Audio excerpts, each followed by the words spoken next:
बहुत समय पहले की बात है। एक गांव में दो किसान रहते थे। एक का नाम था राम और दूसरे का नाम लखन। दोनों बचपन के दोस्त थे और उनके बीच गहरी दोस्ती थी। राम एक बहुत ही मेहनती किसान था जो हर दिन सूरज उगने से पहले अपने खेतों में काम करता था। दूसरी ओर लखन थोड़ा आलसी था और अपना ज्यादा समय आराम करने और गपशप करने में बिताता था। लक्ष्मी, मैं खेतों पर जा रहा हूँ तो मेरा खाना बांध दो, मैं वहीं पर खा लूंगा। आज खेतों पर थोड़ा ज्यादा समय लग जाएगा। जी, मैंने आपका खाना पहले से ही बांध कर रखा है।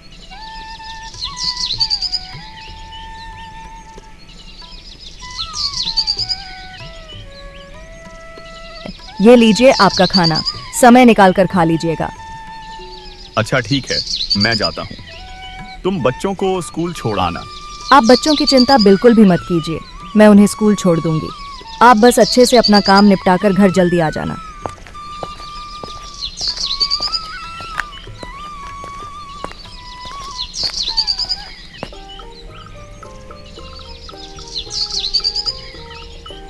अजी सुनते हो, खेतों पर नहीं जाना है क्या? सूरज सर पर आ गया है, उठना नहीं है क्या? इतना सारा काम पड़ा है और तुम अभी तक सो रहे हो।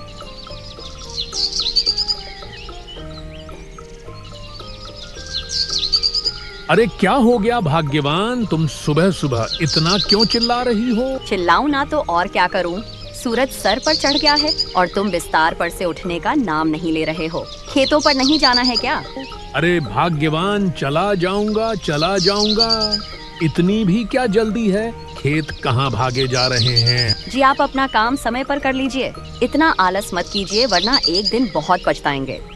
अच्छा ठीक है, अब मुझे उठने तो दो। हाँ ठीक है, मैं खाना लगा देती हूँ। आप जल्दी नहा कर आ जाइए। इसके बाद खेतों पर भी जाना है। सारा काम ऐसे ही पड़ा हुआ है। पूरे गांव में सिर्फ हमारे यहाँ ही देर से फसल आती है, सिर्फ आपके अलसीपन की वजह से।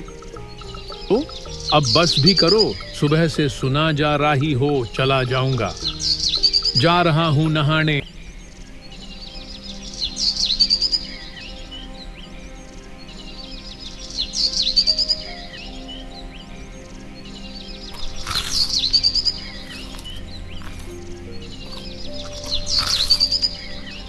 खाने में बस ये दाल चावल ही है, कोई सब्जी नहीं बनाई क्या? अजी सब्जी तो तब बनाऊंगी ना जब आप काम करके कुछ पैसे लेकर दोगे। पिछली बार जो फसल बिकी थी उसके अब थोड़े बहुत ही पैसे बच गए हैं, जिसमें ये दाल चावल ही खाने को मिलेगी आपको। अगर सब्जी खानी है तो जल्दी फसल उगाइए। इसको बोलने से अच्छा तो मैं ये दाल चावल ही खा लेता। अच्छा ठीक है, तो मैं खेतों पर जा रहा हूँ।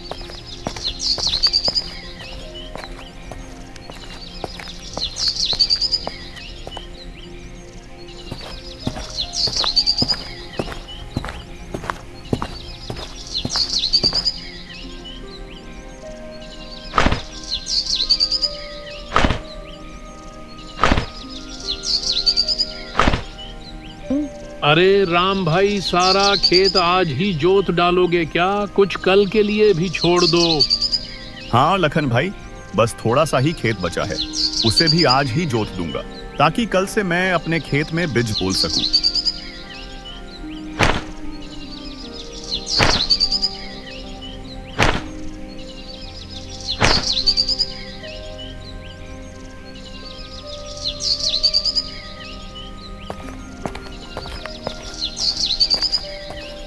कितनी कड़ी धूप है। इतनी कड़ी धूप में तो बहुत मुश्किल होगा काम करना। एक काम करता हूँ, थोड़ी देर आराम कर लेता हूँ, फिर आराम से खेत जोतूंगा।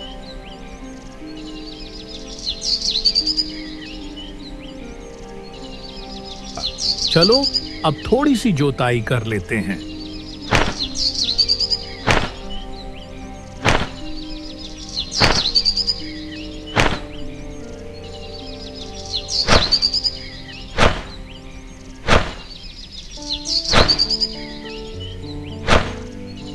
भूख लग गई, चलो पहले कुछ पेट पूजा कर ली जाए, फिर दोबारा से काम करूंगा।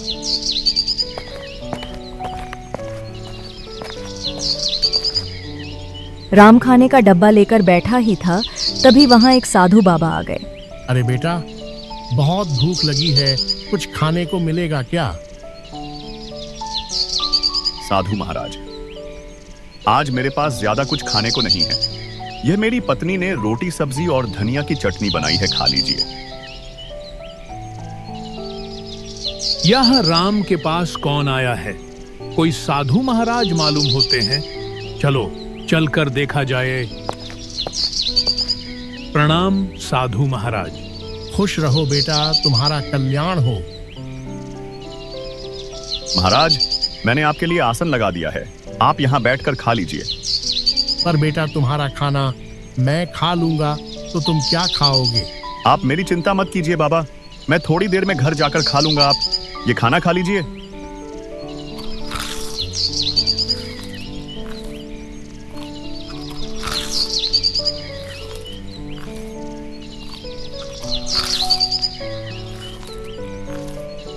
साधु महाराज, मेरी पत्नी भी खाना बनाई है, बहुत स्वादिष्ट खाना बनाती है, थोड़ा खा कर देखिए।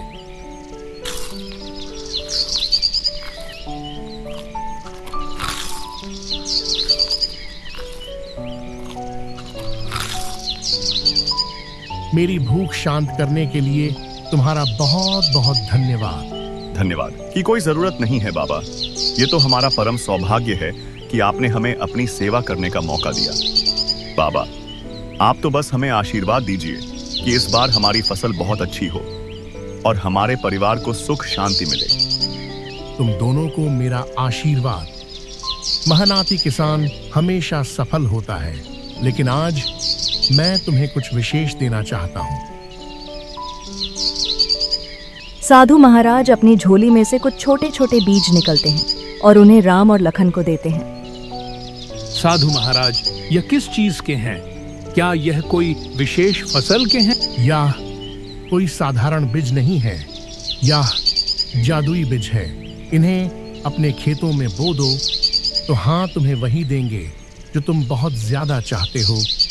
हम आपकी इस मुलाकात के लिए बहुत आभारी हैं। साधु महाराज, मैं इन्हें बहुत अच्छे से देखभाल करूंगा और इन्हें रोज पानी दूंगा। लेकिन ये जादू है तो हमें इतनी मेहनत करनी है कि क्या जरूरत है? पर यह बात हमेशा याद रखना, जादू उसके लिए काम करता है जो उसकी कदर करता है। यह बीज अपने आप में शक्ति रखते हैं, लेकिन अगर तुम इन्हें सही देखभाल नहीं दोगे तो तुम्हें इनसे कुछ भी नहीं मिलेगा। हर दिन इन्हें प्यार और मेहनत से सिंचना, तभी ये फल देंगे। जी महाराज, हम आपकी बातों को समझ गए हैं। हम इन्हें बीजों को रखेंगे और इन्हें बहुत प्यार से सिंचेंगे। अच्छा बेटा, तो अब मैं यहाँ से प्रस्थान करता हूँ। साधु से जादुई बीज प्राप्त करने के बाद राम और लाखन अपने घर लौट रहे थे। तभी रास्ते में दोनों आपस में बात करने लगते हैं। लखन, ये जादुई बीज बहुत अनमोल है। साधु महाराज ने कहा है, अगर हम इन्हें प्यार और मेहनत से सिंचेंगे तो यह हमें बहुत कुछ देंगे। मैं तो कल ही इन्हें जकर अपने खेत में बोने वाला हूँ। लेकिन ये जादू है तो हमें इतनी मेहनत करने की क्या जरूरत है?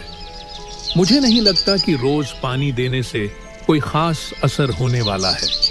हाँ, खुद ही उग जाएंगे और फल देंगे। लखन, साधु महाराज ने साफ साफ कहा था कि प्यार और मेहनत के बिना कुछ नहीं मिलेगा। यह बहुत जरूरी है, लेकिन इनका पूरा फायदा उठाने के लिए हमें इनकी देखभाल अच्छे से करनी होगी। मैं कोई भी जोखिम नहीं लेना चाहता, इसलिए मैं तो इन्हें बहुत अच्छे से सिंचूंगा और इनकी बहुत देखभाल करूंगा। इसके बाद दोनों अपने अपने घर की ओर चल पड़ते हैं। दोनों घर पहुंचकर सारी बात अपनी अपनी पत्नी को बताते हैं। जी, ये तो बहुत अच्छी बात है। भगवान की भी इस समय हम पर बड़ी कृपा है, तभी तो आपको साधु महाराज मिले। लक्ष्मी, तुम सही कह रही हो। वह साधु किसी भगवान से कम नहीं। उनकी आंखों में एक अलग ही तेज था। जैसा साधु महाराज ने कहा है, मैं वैसा ही करूंगा। मैं इन्हें बीजों की खूब सेवा करूंगा। अरे वाह, तो बहुत अच्छी बात है। अब हम बहुत मेहनत करेंगे और बहुत अच्छी फसल लगाएंगे और हमें बहुत सारे पैसे मिलेंगे। अजी, आप बस इंतजार नहीं करिएगा, आप कल सुबह ही जाकर इन्हें बीजों को लगा देना। हन भाग्यवान, यह बीज कहीं भाग नहीं जा रहे हैं। हाँ, खुद ही उग जाएंगे और बहुत अच्छी फसल लगाएंगे। अजी, आप बस इंतजार नहीं करिएगा, आप कल सुबह ही जाकर इन्हें बीजों को लगा देना। कल सुबह ही खेतों में जाकर इन बीजों को लगाऊं।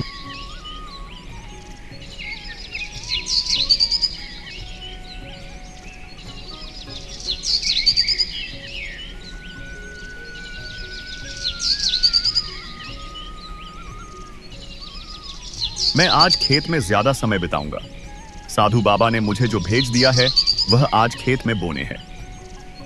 मुझे लगता है कि अगर हम इन बीजों की अच्छे से देखभाल करें तो हमें बहुत लाभ मिलेगा। जी, ये तो बहुत अच्छी बात है। ये लीजिए आपका खाना, समय निकाल कर खा लीजिएगा।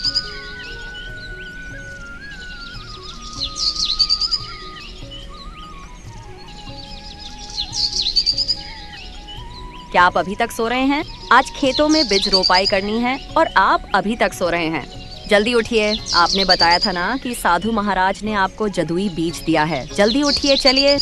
हाँ हाँ भाग्यवान, उठ रहा हूँ। मुझे सब याद है। तुम क्यों मुझे बार बार याद दिला रही हो? जी, आप ऐसे निश्चिंत होकर सो रहे हैं, मुझे लगा भूल जाएंगे होंगे। नहीं, मैं कुछ नहीं बोला हूँ, मुझे सब याद है। तुम खाना लगाओ, मैं नहा कर आता हूँ।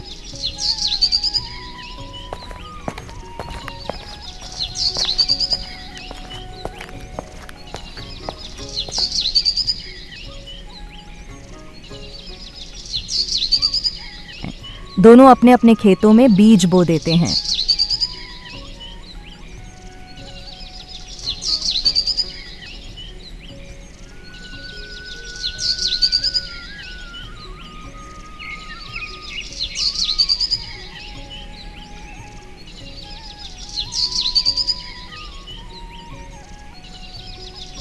जी, खेतों का काम अच्छे से निपट गया ना? हाँ लक्ष्मी, खेतों का काम अच्छे से निपट गया। मैंने बीजों को भी अच्छे से बो दिया है और पानी भी दे दिया है। कल सुबह जल्दी उठकर खेतों पर चला जाऊंगा। जितना ज्यादा खेतों की देखभाल करूंगा उतना ही अच्छा रहेगा।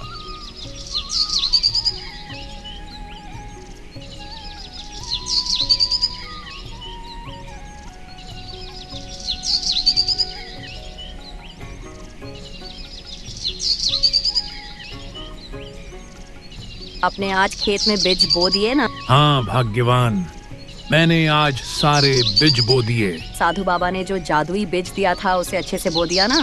और खेतों की अच्छी से सिंचाई कर दी थी ना? नहीं, आज मैं पानी नहीं डाल पाया। बीज बोने में ही इतना समय लग गया कि मौका ही नहीं मिला। कल जाकर मैं पानी डाल दूंगा। लेकिन साधु बाबा ने कहा था कि रोज इसे प्यार और मेहनत से सिंचना। अगर आप इसकी देखभाल नहीं करेंगे तो यह कैसे बढ़ेगा? तुम चिंता मत करो, वे जादुई बीज है, वे खराब नहीं होंगे। तुम बेकार में ही चिंता कर रही हो। साधु बाबा ने कहा है कि बीज जादुई है। मेहनत के बिना कुछ भी हासिल नहीं होता। तुमने देखा ना मोहन अपने खेतों में कितनी मेहनत करता है। अगर तुम भी मेहनत करोगे तो हमारे खेत में भी अच्छी फसल आएगी। मैं कल जाकर उनमें पानी डाल दूंगा। राम ने अपने बीज को खेत में बो दिया और हर दिन उसमें पानी देने लगा और उसकी देखभाल करने लगा। उसने अपनी बीज को ऐसा सिंचा जैसे उसका बच्चा हो। दूसरी ओर लखन ने भी अपना बीज बो दिया, लेकिन उसने सोचा कि बीज तो जादुई है तो इतना देखभाल करने की जरूरत नहीं है। उसने सिर्फ अपने खेत में पानी डाला और बाकी समय आराम करता रहा। कुछ समय बाद राम की खेत में हरी भरी कद्दू की फसल आई, जो देखने में गोल गोल मोटी ताजी थी। प्रत्येक कद्दुओं का साइज आम कद्दुओं से काफी बड़ा था। उन्हें देखकर राम बहुत खुश हुआ। उसने ये बात जाकर अपनी पत्नी को बताई। उसकी पत्नी भी बहुत खुश हुई और वह दोनों कद्दू की फसल तोड़ने के लिए एक साथ खेतों में आए। जी सच में, हाँ तो बहुत अच्छी कद्दू की फसल आई है। इतने बड़े कद्दू तो मैंने आज तक नहीं देखे और ये देखने में भी कितने सुंदर लग रहे हैं। चलिए इन्हें जल्दी से तोड़ लेते हैं, फिर आप इन्हें बाजार में बेच आना।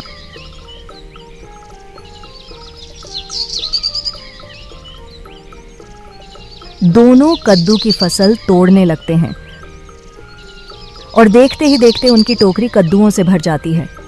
जब उसकी पत्नी कद्दुओं की फसल की ओर देखती है तो जहां से उन्होंने कद्दू तोड़े थे वहां पर दोबारा से नए कद्दू लग जाते हैं।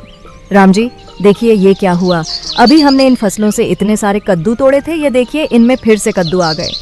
हाँ, तो सच में जादुई बीज हैं। लगता है इनकी फसलें कभी खत्म नहीं होती। हाँ लक्ष्मी, ये बीज तो सच में जादुई है।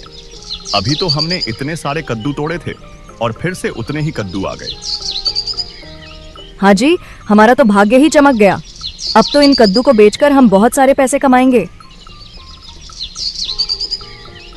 वहीं दूसरी ओर लाखन के खेत में सिर्फ छोटे छोटे पौधे उगे थे और उनमें कोई फल नहीं आए थे। लाखन अपने खेत में फसल को देखने के लिए पहुंचा तो अपने फसालों को देखकर उलझन में पड़ गया। अरे यार, जादुई थे ना, तो फिर इनमें फसल क्यों नहीं आए? लगता है वाह, साधु महाराज ने हमें धोखा दिया है। हमने झूठ बोला कि यह जादुई बीज है, जबकि यह तो कोई साधारण बीज है। तभी लखन की नजर राम की खेतों पर जाती है। उसका खेत कदमों की फसल से लहलहा रहा था, जिसे देख लखन राम के पास आता है।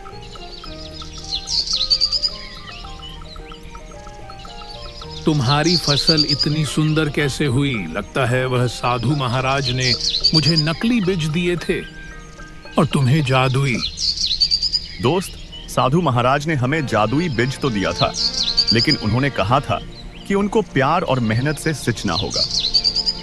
मैंने हर दिन अपने खेतों में मेहनत की, पानी दिया और उसकी मिट्टी को ठीक किया, और उसी कारण मेरी फसल इतनी सुंदर और फलदार हुई।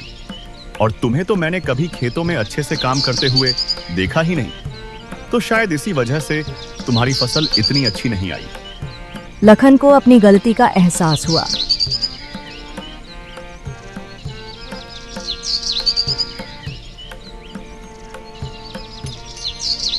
अरे नहीं, मैंने ये क्या कर दिया? यह बीज तो सच में जादुई थे।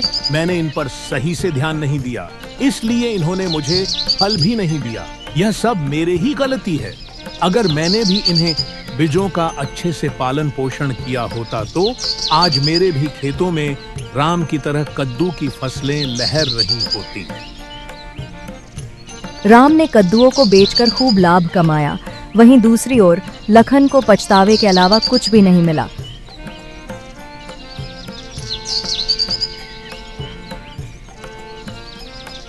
कहानी अच्छी लगी हो तो वीडियो को लाइक और चैनल को सब्सक्राइब करके एक प्यारा सा कमेंट जरूर करें। Thanks for watching.